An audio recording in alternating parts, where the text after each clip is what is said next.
ഇത് ദുബായ് ട്രിപ്പിൻ്റെ ഭാഗമാണെന്ന് പറഞ്ഞാൽ നിങ്ങൾ വിശ്വസിക്കുക ഇല്ലല്ലേ?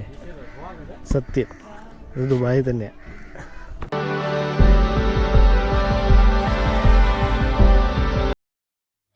ഹലോ, SM ട്രാവൽ സ്റ്റോറീസിൻ്റെ മറ്റൊരു പുതുത്തൻ എപ്പിസോഡിലേക്ക് ഏവർക്കും സ്വാഗതം.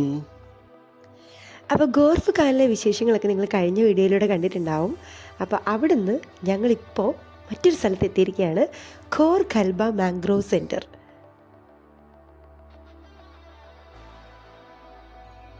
അപ്പോൾ മാള് പറഞ്ഞതുകൊണ്ട് തന്നെ ഖോർ ഖൽബ മാംഗ്രോവ് സെൻറ്ററിലാണ് ഇപ്പോൾ ഉള്ളത്. ഇപ്പോൾ നമ്മൾ ടിക്കറ്റൊക്കെ എടുത്ത് അകത്തേക്ക് കയറിയിരിക്കുകയാണ്.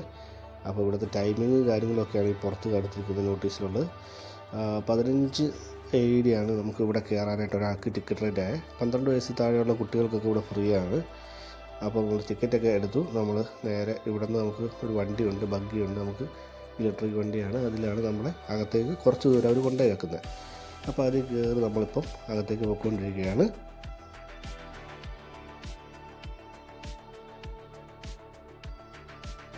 അപ്പോൾ ഏട്ടൻ പറഞ്ഞ പോലെയുള്ള ആ ഒരു ഇലക്ട്രിക് വണ്ടി വന്ന് ഞങ്ങൾ അതിലിങ്ങനെ കയറി പൊയ്ക്കൊണ്ടിരിക്കുകയാണ് അകത്തേക്ക്.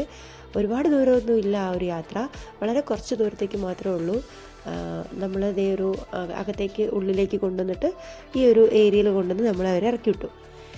ഇത് ശരിക്കും ആക്ച്വലി പറഞ്ഞല്ലോ മാംഗ്രോവ് സെൻ്ററാണ്. ദാറ്റ് മീൻസ് കണ്ടൽക്കാടുകളാണ്. നമ്മുടെ നാട്ടിലുള്ളതുപോലെ തന്നെ ഇവിടെയും കണ്ടൽക്കാടുകളൊക്കെ ഉണ്ട് എന്നുള്ളത് എനിക്ക് ശരിക്കും ഒരു പുതിയ അറിവായിരുന്നു. എൻ്റെ മനസ്സിൽ ദുബായ് എന്ന് പറഞ്ഞാൽ ഫുള്ള് പരിഭൂമിയായിരുന്നു. എനിവേ, അപ്പോൾ ഈ ഒരു കണ്ടൽക്കാട് എന്ന് പറഞ്ഞാൽ നമ്മുടെ നാട്ടിലെ പോലെ വെറുതെ ഇങ്ങനെ നമുക്ക് കയറി കാണാനായിട്ടോ അല്ലെങ്കിൽ ചുമ്മാ കയറ്റി വിടുകയല്ല ചെയ്യുന്നത്. നല്ല വൃത്തിയായിട്ട് കണ്ടൽക്കാടുകളെ പറ്റിയുള്ള കാര്യങ്ങളും അതിന് നമ്മൾ അറിഞ്ഞിരിക്കേണ്ട കാര്യങ്ങളും എല്ലാം വളരെ ഡീറ്റെയിൽ ആയിട്ട് തന്നെ പറഞ്ഞു തരുന്ന ഒരു സ്റ്റഡി സെൻ്ററായിട്ടാണ് ഇത് ശരിക്കും പ്രവർത്തിക്കുന്നത്. അപ്പോൾ നമ്മൾ ആദ്യം കയറി ചെല്ലുന്നത് തന്നെ അങ്ങനെയുള്ള ഒരു ബിൽഡിങ്ങിലേക്കായിരുന്നു. അപ്പോൾ ആ ഒരു ബിൽഡിങ്ങിൽ ആക്ച്വലി ഒരുപാട് കാഴ്ചകളുണ്ട്. ഇപ്പോൾ ഈവൻ കുട്ടികളൊക്കെ എക്സിബിഷൻ പോലെയുള്ള കാര്യങ്ങൾക്ക് അല്ലെങ്കിൽ കുട്ടികളെയൊക്കെ സ്കൂളുകളിൽ നിന്ന് നമ്മുടെ നാട്ടിൽ പ്ലാനറ്റേറിയം ഒക്കെ വിസിറ്റ് ചെയ്യാൻ കൊണ്ടുപോകുന്ന പോലെ ഇവിടെ വിസിറ്റ് ചെയ്യാൻ വരാറുണ്ട്. കാരണം അവർക്ക് ഒരുപാട് ഇൻഫർമേഷൻസ് ഇവിടുന്ന് കിട്ടാറുണ്ട്. അപ്പോൾ ഈ ഒരു കണ്ടൽക്കാടുകളെ പറ്റി നമ്മൾ ബേസിക്കായിട്ട് അറിഞ്ഞിരിക്കേണ്ട കാര്യങ്ങൾ എന്തൊക്കെയാണ് എന്നുള്ളത് ഇവർ വളരെ വൃത്തിയായിട്ട് നമുക്കവിടെ എക്സിബിറ്റ് ചെയ്ത് തരുന്നുണ്ട്. അപ്പോൾ ഇതാണ് ആ ഒരു സ്റ്റഡി സെൻറ്റർ എന്ന് പറയുന്നത്. ഇതിൻ്റെ ഉള്ളിലോട്ട് കയറി കഴിഞ്ഞാൽ നിങ്ങൾക്കത് മനസ്സിലാവും. ഒരുപാട് വ്യത്യസ്ത തരം കാഴ്ചകളുണ്ട്. അതിനകത്ത് ചെന്ന് കഴിഞ്ഞാൽ നമുക്ക് ഈ ഒരു കണ്ടൽക്കാടുകളിൽ കാണുന്ന പലതരത്തിലുള്ള ഇൻസെക്ട്സ്, അതായത് ചെറുതു മുതൽ വലുതു വരെ കാണുന്ന പല ടൈപ്പ് ഓഫ് ഇൻസെക്ട്സുകളെ അവരുടെ പല രീതിയിലവിടെ സ്റ്റഫ് ചെയ്ത് എടുത്ത് അങ്ങനെ കാര്യങ്ങളൊക്കെ വെച്ചിട്ടുണ്ട്. അപ്പോൾ ഇതിൽ എല്ലാത്തിൻ്റെയും പേരോ കാര്യങ്ങളോ ഒന്നും നമുക്കത്ര ഫെമിലിയർ ഒന്നുമല്ല. പക്ഷെ നമുക്കിതിങ്ങനെ കാണുന്നത് ഭയങ്കര കൗതുകകരമായിട്ടുള്ള കാഴ്ചയാണ്. പല ടൈപ്പ് ഓഫ് ഇൻസെക്ട്സിനെ കണ്ട് അവരെ സ്റ്റഫ് ചെയ്ത് നമുക്ക് വൃത്തിയായിട്ട് മനസ്സിലാക്കാൻ പാകത്തിന് വെച്ച് തന്നിട്ടുണ്ട്. അതേപോലെ തന്നെ ഇൻസെക്ട്സിനെ മാത്രമല്ല, കടലിനടിയിൽ നിന്ന് കിട്ടുന്ന കക്ക, ശംഖ് അങ്ങനെയുള്ള കാര്യങ്ങൾ അതൊക്കെയാണ് ഈ എക്സിബിറ്റ് ചെയ്തിരിക്കുന്നത്. ശരിക്കും ഭയങ്കര ഇൻഫോർമേറ്റീവ് ആയിരുന്നു കേട്ടോ. നമുക്ക് ഇങ്ങനെയുള്ള കാര്യങ്ങളൊക്കെ അവർ നല്ല കാര്യമായിട്ട് തന്നെ നമുക്കവർ എക്സിബിറ്റ് ചെയ്ത് തരുന്നുണ്ട്. പിന്നെ അത് കൂടാതെ മറ്റൊരു കാഴ്ച, അത് ആക്ച്വലി ശരിക്കും നമുക്കൊരു ഭയങ്കര സങ്കടകരമായിട്ട് ഫീൽ ചെയ്യുന്നൊരു കാഴ്ചയാണ്. വേറൊന്നുമല്ല, ഇവിടെ ഈ കാണുന്ന കാര്യങ്ങൾ എന്തൊക്കെയാണെന്ന് അറിയോ? ഇത് ശരിക്കും നമ്മുടെ കടലാമകൾ, ആ ഒരു മറൈൻ ടർട്ടിൽസിനെ ചത്ത് കഴിയുമ്പോഴത്തേക്കിനും അതിനകത്തുനിന്ന്, അതായത് അവയുടെ വയറ്റിൽ നിന്ന് ഇവർക്ക് കിട്ടിയ സാധനങ്ങളാണ് ശരിക്കും ഇത്. നോക്കിക്കേ, എന്തുമാത്രം മനുഷ്യർ കടലിലേക്ക് കൊണ്ടിട്ട് അത് ആക്ച്വലി വിഴുങ്ങിയിട്ട് കടലാമകളുടെ വയറ്റിൽ കിടന്നിട്ടുള്ള രീതിയിലാണ് ഇത് കാണിച്ചിരിക്കുന്നത്. അപ്പോൾ മനുഷ്യർ എത്രത്തോളം ക്രൂരരാണ് എന്നുള്ള ആ ഒരു തോട്ടല്ലേ നമുക്ക് ഡെവലപ്പ് ചെയ്യുന്നത്. ശരിക്കും എന്തോരം കാര്യങ്ങളാണ് നമ്മളിങ്ങനെ കൊണ്ട് ഉപേക്ഷിക്കുകയും ചെയ്ത് ഇതൊക്കെ മറൈൻ ഓർഗാനിസത്തിനെ എന്തുമാത്രം അഫക്റ്റ് ചെയ്യുന്നുണ്ട് എന്നൊക്കെ ശരിക്കും നമുക്കൊരു റീതോട്ട്, ഇപ്പോൾ ഒരു റീതിങ്കിങ് കാര്യങ്ങളൊക്കെയാണ് അവിടെ കണ്ടത്. അപ്പോൾ അങ്ങനെ ഒരുപാട് കാഴ്ചകൾ കണ്ടിട്ട് ഞങ്ങൾ പിന്നീട് കയറിയത് ഒരു അക്വേറിയം ഏരിയയിലോട്ടായിരുന്നു. മാളും ഇപ്പോൾ പറഞ്ഞുകൊണ്ട് തന്നെ ഈ അക്വേറിയം ഏരിയ എന്ന് പറയുന്നത് നമ്മൾ സാധാരണ കാണുന്നോട്ട് ഈ അക്വേറിയം ഫിഷുകളെ മാത്രം ഇടുന്ന ഒരു ഏരിയ ഒന്നുമല്ല ഇത്. ഇപ്പോൾ നമ്മൾ കണ്ട ഈ സെൻറ്ററിനെ പറ്റി മാള് പറഞ്ഞുകൊണ്ട് തന്നെ ഏറ്റവും ഇൻഫോർമേറ്റീവ് ആയിട്ടുള്ള ഒരു അക്വേറിയം ഏരിയ. കാരണം ഈ പ്രദേശത്തെ വെള്ളത്തിൽ അല്ലെങ്കിൽ ജലത്തിൽ കാണുന്ന ജീവികളെയൊക്കെ വെച്ചിട്ട്, അത് ഫിഷ് മാത്രമല്ല പല ടൈപ്പ്, കടലിനോട് ചേർന്ന് കിടക്കുന്ന ഭാഗമായതുകൊണ്ട് പല ടൈപ്പ് ഫിഷസ് കൂടെ ഉണ്ട്. അപ്പോൾ ആ ഫിഷെല്ലാം ഉപയോഗിച്ച് നിർമ്മിച്ചേക്കുന്ന അക്വേറിയമാണ്. അതിൻ്റെ അകത്ത് നമ്മുടെ താഴത്ത് കറക്റ്റായിട്ട് എഴുതി വെച്ചിട്ടുണ്ട് ഓരോ ഫിഷിൻ്റെ പേരും, അവിടെ യൂസ് ചെയ്തേക്കുന്ന സാധനങ്ങളൊക്കെ അതിൻ്റെ അത് എഴുതിയിട്ടുണ്ട്. അപ്പോൾ നമുക്ക് വെറൈറ്റി ആയിട്ടുള്ള ഒരുപാട് മീനുകളെ ഇവിടെ കാണാം, സാധാരണ അക്വേറിയത്തിൽ കാണാത്ത ടൈപ്പ്. അപ്പോൾ അതിൻ്റെ ഡീറ്റെയിൽസും കാര്യങ്ങളും ഏതൊക്കെ എവിടെയൊക്കെ കാണുന്ന ഈ ഫിഷിൻ്റെ പ്രത്യേകത എന്താ, അങ്ങനത്തെ കാര്യങ്ങളെല്ലാം ഇവിടെ എഴുതിയിട്ടുണ്ട്. അപ്പോൾ അങ്ങനത്തെ ഒരു വലിയൊരു ഏരിയയാണ്. ഇപ്പം നമ്മളിങ്ങനെ കറങ്ങി നടന്ന് കണ്ടുകൊണ്ടിരിക്കുകയാണ്. ഇപ്പോൾ നിങ്ങൾ കണ്ട ഏറ്റവും വലിയൊരു അക്വേറിയം, നമ്മൾ സാധാരണ മറ്റേ ഈ മറൈൻ അക്വേറിയത്തിൻ്റെ വേലിലേക്കൊക്കെ പോകുമ്പോൾ കാണുന്നുണ്ട്. പക്ഷേ ഇത് ഇവിടെ നിന്ന് കിട്ടിയ ഫിഷുകളെ വെച്ചിട്ട് ഉണ്ടാക്കിയ ഒരു മറൈൻ അക്വേറിയമാണ്. ഭയങ്കര വലിയതായിട്ടുള്ള, ആക്ച്വലി ഭയങ്കരമായിട്ട് ഇഷ്ടപ്പെട്ടു. മീനെയൊക്കെ കണ്ടുകൊണ്ടിരിക്കുകയായിരുന്നു.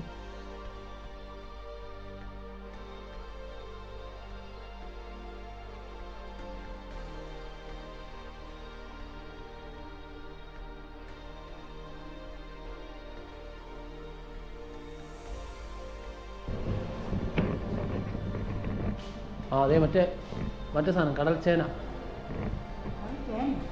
ഈ സാധനത്തിൻ്റെ മുള്ളു കൊണ്ടാണ് പണ്ട് മറ്റേ ആണിക്കല്ല് പോലെ നിലത്തിട്ട് മക്കളി ഇങ്ങനെ ഒരു കല്ല് പോലെ കിട്ടുമായിരുന്നു. കന്യാകുമാരി പെൻസിൽ കൊണ്ട് കൊണ്ടുവരുമായിരുന്നു. ഇത് കടൽ കൊക്കുമ്പോൾ അനങ്ങുന്നത്. അതെ, കടൽ കൊക്കുമ്പോൾ ഇതോട് നീങ്ങുന്നതാ. അതുകൊണ്ട്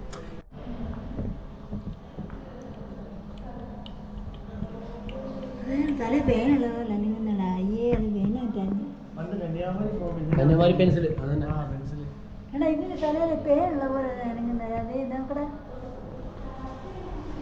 കടൽ ചേന, കടൽ ഈ കന്യാകുമാരി പെൻസിൽ കൊണ്ട് പണ്ട് കിട്ടുമായിരുന്നു. ഇത് ആണിക്കല്ല് പോലെ പറഞ്ഞിട്ട് സാധനം.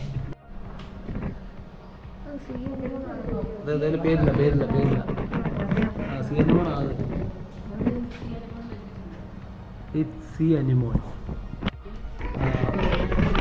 ഞാനിപ്പോൾ പറഞ്ഞില്ലേ, സീ അനിമോൺ. അത് സീ അനിമോൺ അല്ല, അത് വേറെ ആളാണ്. ഇത് ഹെർമിറ്റ് ക്രാബാണ്. അതായത് വേറെ ജീവികൾ ഉപേക്ഷിച്ച ചങ്കിനകത്ത് കയറിയിരുന്ന് സ്വന്തം ശരീരം രക്ഷിക്കുന്ന ഒരു വൃത്തികെട്ടവനാണ്. സ്വന്തമായിട്ട് വീടും കൂടി ഇല്ലാത്തൊരുത്തൻ. അവനാണ് നമ്മളിപ്പോൾ കണ്ടില്ല, തൊട്ട് മുമ്പ് കണ്ടില്ല ഗൈസ്, അവനാണത്. ഓക്കെ, അപ്പോൾ എൻ്റെ ഭാഗത്ത് നിന്ന് വന്ന തെറ്റ് ഞാൻ തിരുത്തുകയാണ്. സീ അനിമോൺ വേറെ ആളാണ്, അവൻ പാവമാണ്, ഇവൻ ഭയങ്കരമാണ്. ഗൈസ് ഇത് കാണൂ ഗൈസ്, കണ്ടോ, ആമകൾ ഒരു കഷ്ണം ലെറ്റ്യൂസിന് വേണ്ടി എടി കൂടുന്ന രംഗമാണ് ഗൈസ്. ഒറ്റയ്ക്ക് തിന്നുന്നതാണ്, ഒറ്റയ്ക്ക് തിന്നുന്ന വൃത്തികെട്ടന്മാർ ആർക്കും കൊടുക്കുന്നില്ല. അതെ പൊങ്ങി നോക്കുന്നു, മാളെ നോക്കിയിട്ട് തിരിച്ചു പോയി. കണ്ടോ ഗൈസ്, നോക്കൂ ഗൈസ്.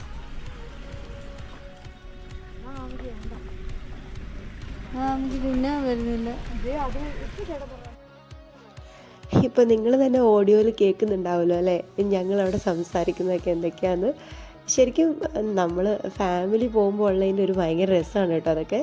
അപ്പോൾ ഈ ഒരു കാഴ്ച എന്ന് പറയുന്നത് ശരിക്കും ടർട്ടിൽസാണ്. അവിടെ അക്വേറിയത്തിൽ കിടക്കാത്ത, പുറത്തിങ്ങനെ ഓപ്പണായിട്ട് കുളമൊക്കെ ഉണ്ടാക്കിയിട്ട് ഇവർക്ക് വിസ്തരിച്ച് കിടക്കാനായിട്ട് സ്ഥലം വേണം തോന്നുന്നു. ഇവരെന്തായാലും അക്വേറിയത്തിലൊന്നും ഇവരെ സെറ്റപ്പ് ആവില്ല. അപ്പോൾ അതുകൊണ്ട് ഇവരെ പുറത്തായിട്ട് പ്രദർശിപ്പിച്ചിരിക്കുകയാണ്. അപ്പോൾ അത് കഴിഞ്ഞിട്ട് ഞങ്ങൾ വീണ്ടും അകത്തേക്ക് പോവുകയാണ്. ശരിക്കും എനിക്ക് ഈ ഒരു ഏരിയ ഭയങ്കര ഇഷ്ടമായി കേട്ടോ. നമ്മുടെ ഒരു ഭയങ്കര, എനിക്ക് പൊതുവെ പച്ചപ്പും ഹരിതാഭയൊക്കെ ഇഷ്ടമായതുകൊണ്ടായിരിക്കും എനിക്ക് ഈ ഏരിയ ഭയങ്കര ഇഷ്ടമായി.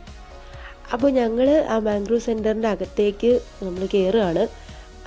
കുറേ നടക്കാനുണ്ട് എന്നാണ് പറഞ്ഞത്. നമ്മളതിൻ്റെ സ്റ്റാർട്ടിങ്ങിൽ എത്തിയിട്ടേ ഉള്ളൂ. അപ്പോൾ ഞങ്ങൾ എന്തായാലും, പക്ഷേ ഇപ്പോൾ വലിയ വെയിലും അങ്ങനെയൊന്നും ഫീൽ ചെയ്യുന്നില്ല. അത്യാവശ്യം നമുക്ക് നല്ല സുഖം ഉണ്ടായിരുന്നു നടക്കാനായിട്ട്. ഇനി മുമ്പോട്ട് എങ്ങനെയാണെന്ന് അറിയില്ല. എനിവേ കുറേ നടക്കാനുണ്ട് എന്നാണ് പറഞ്ഞത്. അപ്പോൾ നമ്മൾ സ്റ്റാർട്ടിങ് പോർഷനിൽ എത്തിയിട്ടുണ്ട്.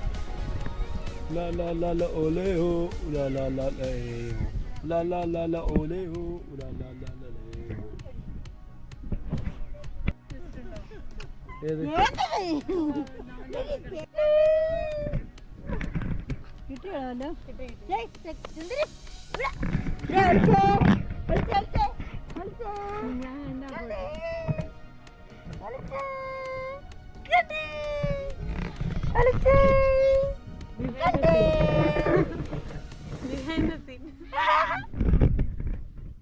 എല്ലാരും കുഞ്ഞാട് ചിരി മാത്രമേ കാണാറുള്ളൂ.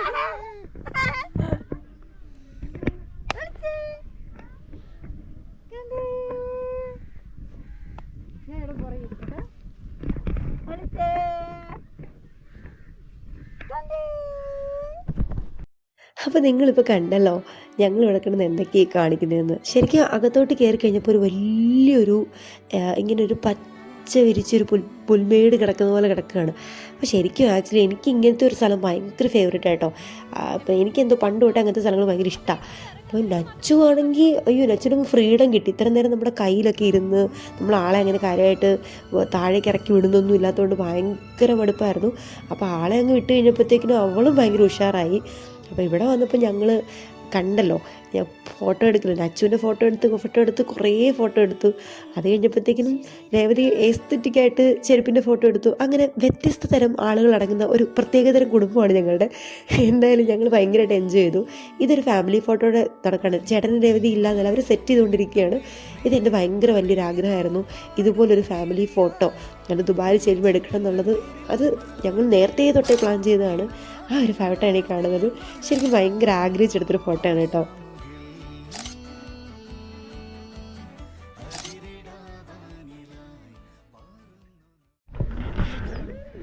നമ്മുടെ നാട്ടിലൊക്കെ കണ്ടൽക്കാടുകൾ അതുകൂട്ടൊക്കെ ഉണ്ടെങ്കിലും ഇങ്ങനെയൊന്നും സെറ്റ് ചെയ്തിട്ടില്ല പലയിടത്തും. ഇവിടെ ഒരു പാർക്ക് തൊട്ട് ചെറിയൊരു ഏരിയ, പിള്ളേർക്ക് പ്ലേ ഏരിയ കൂട്ട് സെറ്റ് ചെയ്തായിരുന്നു. നല്ല വെള്ള മണൽ, അതും തരിമണലല്ല, എനിക്ക് തോന്നുന്നു അരിച്ചു കൊണ്ടുവരുന്ന കൂട്ടുന്ന മണലാണ്. അത് നല്ല പഞ്ചസാര അത്ര തരിയുള്ള മണൽ. അത് അതിൻ്റെ അകത്ത് പിള്ളേർക്ക് കളിക്കാനുള്ളതും ഇരിക്കാനുള്ളതൊക്കെ ആയിട്ട് ചെറിയ സെറ്റപ്പ്. ഇത് ശരിക്കും നമ്മുടെ കോഴിക്കോടൊക്കെ ഉള്ള കണ്ടൽക്കാട് ആ ഒരു സെറ്റപ്പ് തന്നെയാണ്, ആ ഒരു ഏരിയയാണ്.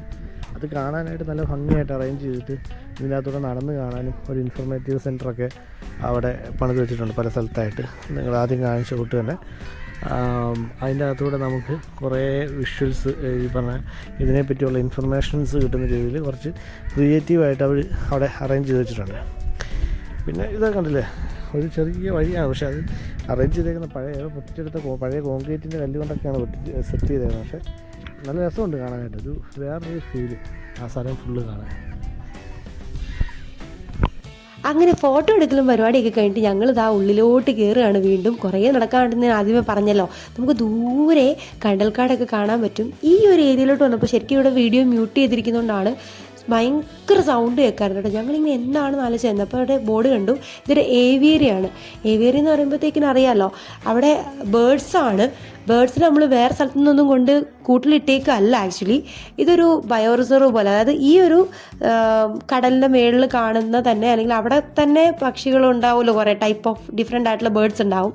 അതിനെ തന്നെ മേളിൽ ഇങ്ങനെ ഒരു നെറ്റ്, ഇതേ കണ്ടപ്പോൾ നിങ്ങൾക്ക് കാണാൻ പറ്റുന്നുണ്ടല്ലോ, ആ മേളിലൊരു നെറ്റ് ഉണ്ട്. ആ നെറ്റ് അങ്ങനെ ഇട്ടിട്ട് അതിനെ സംരക്ഷിച്ചിരിക്കണം. അതിൻ്റെ ഏരിയയിൽ തന്നെ അതിനെ സംരക്ഷിച്ചു പോരുന്നൊരു പരിപാടിയാണ്. ശരിക്കും നല്ലൊരു കാര്യമല്ലേ എന്ന് വെച്ച് കഴിഞ്ഞാൽ വേറെ ഒന്നല്ല ഞാൻ പറഞ്ഞത്, അവരെ ഡിസ്റ്റർബ് ചെയ്യുന്നുമില്ല, പക്ഷെ നമുക്ക് അതൊക്കെ കാണാനും അറിയാനും ഒക്കെ സാധിക്കുന്നുണ്ട്. നല്ല രീതിയിൽ അതൊക്കെ മെയിൻറ്റെയിൻ ചെയ്ത് പോരുന്നുണ്ട് കേട്ടോ. അപ്പോൾ എനിക്കത് എന്തായാലും ഭയങ്കരമായിട്ട് ഇഷ്ടപ്പെട്ടു. അപ്പോൾ നമ്മുടെ നാട്ടിൽ ഇതുപോലത്തെ കാര്യങ്ങളൊക്കെ ഒരുപാടുണ്ടോയെന്നൊന്നും എനിക്ക് സത്യം പറഞ്ഞാൽ അറിയില്ല. ഞാൻ അധികം ഒന്നും കണ്ടിട്ടില്ല ഇങ്ങനത്തെ ഒന്നും. നമുക്ക് ഇത്തരം സെറ്റപ്പായിട്ടുള്ള സംഭവങ്ങളൊന്നും ഉള്ളതായിട്ട് എനിക്കറിയത്തില്ല. എന്തായാലും കൊള്ളാം, നല്ലൊരു എക്സ്പീരിയൻസ് ആണ്. ഇപ്പോഴും നമ്മൾ കണ്ടൽക്കാടിലേക്ക് എത്തിയിട്ടില്ല, ഇനിയും നമുക്ക് നടക്കാനുണ്ട്. ഈ ഒരു ഏരിയയിൽ ഭയങ്കര സൗണ്ടാണ് കേട്ടോ, കിളികളുടെയൊക്കെ സൗണ്ടുകൾ. നമ്മുടെ ഒരു നീർക്കാക്ക പോലുള്ള പക്ഷികൾ തൊട്ട് പല ടൈപ്പ് ഓഫ് ഡിഫറെൻ്റ് ആയിട്ടുള്ള ബേർഡ്സിനെ നമുക്ക് അവിടെ അതിനകത്ത് കാണാനായിട്ട് പറ്റും. എല്ലാത്തിനൊന്നും കാണത്തില്ല, എന്നാലും കുറേ ബേർഡ്സിനെയൊക്കെ നമുക്ക് കാണാനും സൗണ്ട് കേൾക്കാനും ഒക്കെ പറ്റും. മാള് പറഞ്ഞ കൂട്ട് തന്നെ ഇവിടെ എല്ലാ ജീവികളെയും അവരുടെ നാച്ചുറലായിട്ടുള്ള അവരുടെ ആവാസ വ്യവസ്ഥയിൽ വിട്ടിരിക്കുക. ഇപ്പോൾ ഇവിടെ കണ്ടോ, ഒരു മാൻ വർഗത്തിൽപ്പെട്ട ഒരു സാധനമാണ് അവിടെ നിൽക്കുന്നത്.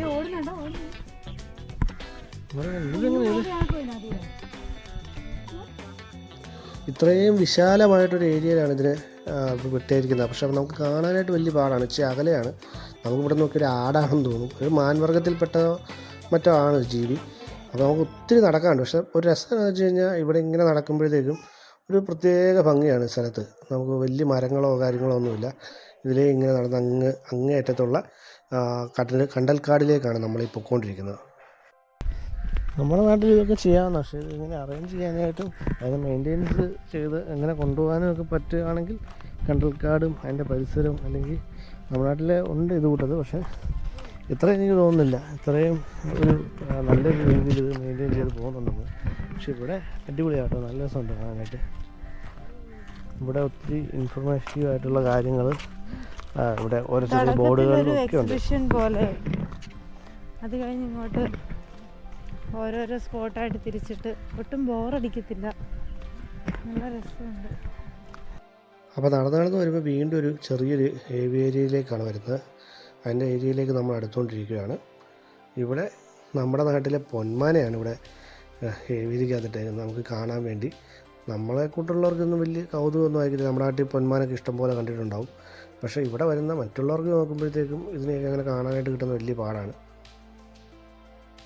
സത്യത്തിൽ ഈ പൊന്മാനെയൊക്കെ പിടിച്ച് കൂട്ടിലിട്ടേന്ന് കാണുമ്പോഴത്തേക്കും സത്യം പറഞ്ഞാൽ ഇവർ അത് ഈ ഒരു സ്ഥലത്തിനെ എങ്ങനെ പ്രൊഡക്റ്റീവായിട്ട് യൂസ് ചെയ്തെന്നുള്ളതാണ്. ശരി, കണ്ടൽക്കാടിൻ്റെ പ്രദേശത്തൊക്കെ കാണുന്ന ഈ പറഞ്ഞ പക്ഷികളെയൊക്കെയാണ് ഇവിടെ കാണിച്ചേക്കുന്നത്. ഇവിടെ മീൻ പിടിക്കാൻ വരുന്ന പക്ഷികളും അങ്ങനത്തെ കാര്യങ്ങളൊക്കെയാണ് ഈ കൂട്ടിലിട്ടേക്കുന്നത്.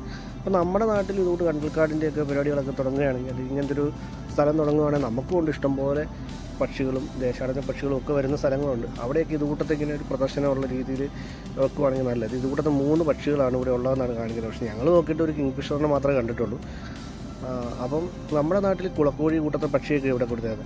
നമ്മുടെ നാട്ടിൽ ഇങ്ങനെയൊക്കെ ചെയ്യാമല്ലോ, ആൾക്കാർക്ക് അതൊരു കൗതുകമായിരിക്കുമല്ലോ. അപ്പോൾ ഇവിടെ ഒരു പക്ഷിയുണ്ട്, കുളക്കോഴി കൂട്ടിരിക്കുന്ന ഒരു സാധനം. നമ്മൾ ശരിക്കും കണ്ടൽക്കാടിൻ്റെ എൻട്രി ഇവിടെ നിന്നാണ് അല്ലേ? മാൻഗ്രൂവ് ട്രെയിൽസ് തുടങ്ങുന്ന ഇവിടെ നിന്നാണ്. ഇനിയാണ് ശരിക്കും ആ കണ്ടലിൻ്റെ കാടുകളിലേക്ക് കിടക്കുന്നത്. എല്ലാവരും ചുമ്മാ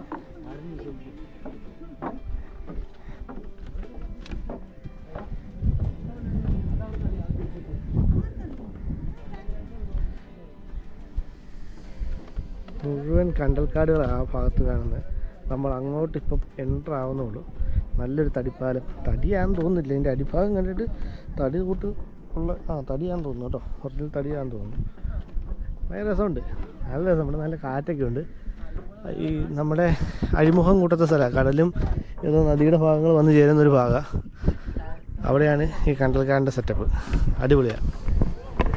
ഒരു ഈവനിങ് ഒക്കെ ഇവിടെ വന്ന് കയറി കഴിഞ്ഞാൽ നമുക്ക് എൻജോയ് ചെയ്ത് പോകാവുന്ന, ഇൻഫോർമേറ്റീവായിട്ടും അതുകൂട്ട് തന്നെ നമുക്കൊരു അടിച്ചു പൊളിച്ച്, അല്ലെങ്കിൽ അടിച്ചു പൊളിച്ചെന്ന് വെച്ച് കഴിഞ്ഞാൽ ഒരു സമയം സ്പെൻഡ് ചെയ്ത് പോകാവുന്നൊരു സ്ഥലമാണ് ഇത്. ദുബായ് ട്രിപ്പിൻ്റെ ഭാഗമാണെന്ന് പറഞ്ഞാൽ നിങ്ങൾ വിശ്വസിക്കുമോ?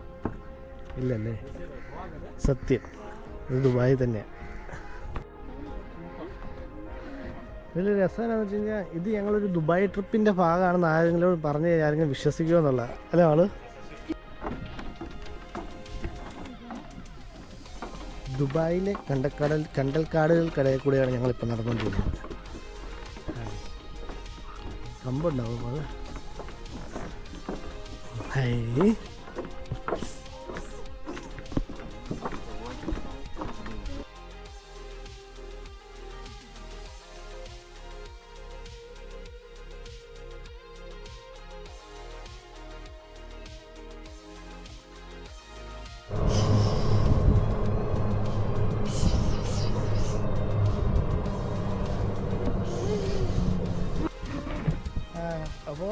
ഹലോ.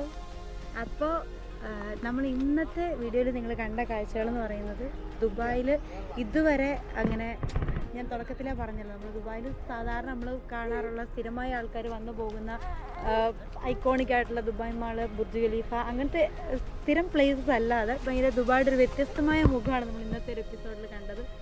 ഇന്നത്തെ ദിവസം കണ്ട സ്ഥലങ്ങളൊക്കെ പറയുവാണെങ്കിൽ ഏതൊക്കെയാണ്? അൽ സുഹൂബ് റെസ്റ്റ് ഏരിയ ആദ്യം നമ്മൾ പോയത്, പിന്നെ നമ്മളൊരു ബീച്ച് പോയല്ലോ, കോർഫുക്കാൻ ബീച്ച്, പിന്നെ ഷാർക്ക് ഐലൻഡ്. അവിടെ നിന്ന് ആ ബീച്ചിൽ നിന്ന് നമ്മൾ ബോട്ട് എടുത്ത് ഷാർക്ക് ഐലൻഡ് ഒന്ന് റൗണ്ട് വെച്ച് തിരിച്ചു വന്നു. പിന്നെ ലാസ്റ്റ് വന്നേക്കുന്ന ഇപ്പം നമ്മൾ കയറിയേക്കുന്ന കോർ കൽബ മാൻഗ്രൂവ് സെന്റർ. ഇതിന്റെ പേര് നമുക്ക് വായിക്കൊള്ളൂല്ലോ, അതുകൊണ്ടാണ്. അപ്പോൾ ആ മാൻഗ്രൂവ് സെന്റർ നമ്മുടെ കണ്ടൽക്കാട് തന്നെ സംഭവം ഞാൻ പറഞ്ഞല്ലോ, ഇപ്പൊ കണ്ട വീഡിയോ അടിപൊളിയല്ലേ. ഇവിടെ അത്യാവശ്യം നന്നായിട്ട് എൻജോയ് ചെയ്തിട്ടുണ്ട്, സൂപ്പറായിട്ട് എൻജോയ് ചെയ്തു. വീഡിയോ കണ്ടു കാണുമല്ലോ. ഇപ്പോൾ വണ്ടിയെ കയറാൻ വേണ്ടിയുള്ള ബഹളാണ്. അപ്പോൾ നമ്മൾ ഈ ബഹളത്തിൻ്റെ ഒപ്പം നിൽക്കുന്നത് അധികം വലിയ വലിച്ചു കയറ്റൊന്നും പോകുന്നില്ല. ഇന്നത്തെ വീഡിയോ നമ്മൾ ഇവിടെ കൊണ്ട്, ഇന്നത്തെ വീഡിയോ അല്ല, ഇന്നത്തെ വീഡിയോ നമ്മളിവിടെ കൊണ്ട് വൈൻഡപ്പ് ചെയ്യാണ്. പക്ഷേ നമ്മൾ ഇന്നത്തെ ഈ പരിപാടികൾ വൈൻഡപ്പ് ചെയ്തിട്ടില്ല. നമ്മൾ വൈകുന്നേരം ചെന്നിട്ട് നമ്മൾ ഇന്ന് തന്നെ ഗ്ലോബൽ വില്ലേജ് ഇട്ടിട്ടുണ്ട്. കാരണം നമുക്ക് ദിവസം കുറവാണ്, അതുകൊണ്ട് നമ്മൾ വൈകുന്നേരം ഗ്ലോബൽ, പക്ഷേ രാത്രി പോയാൽ മതി എന്നുള്ളത് കൊണ്ട് നമ്മൾ രാത്രി വീട്ടിൽ നിന്ന് റെസ്റ്റ് എടുത്തിട്ട് പോവുകയാണ്. അപ്പോൾ ഗ്ലോബൽ വില്ലേജിൻ്റെ വീഡിയോ അടുത്ത വീഡിയോ ആയിട്ട് നമുക്ക് ഇന്നത്തെ തന്നെ വീഡിയോ പിന്നെ വരുന്നതായിരിക്കും. അപ്പോൾ വീഡിയോ കണ്ടവർ ഇഷ്ടപ്പെട്ടവർ ലൈക്ക് ചെയ്യുക, ഷെയർ ചെയ്യുക, ചാനൽ ആദ്യമായിട്ട് വരുന്നവർ സബ്സ്ക്രൈബ് ചെയ്യുക. അപ്പോൾ എല്ലാവർക്കും ടാറ്റാ, ബൈ ബൈ.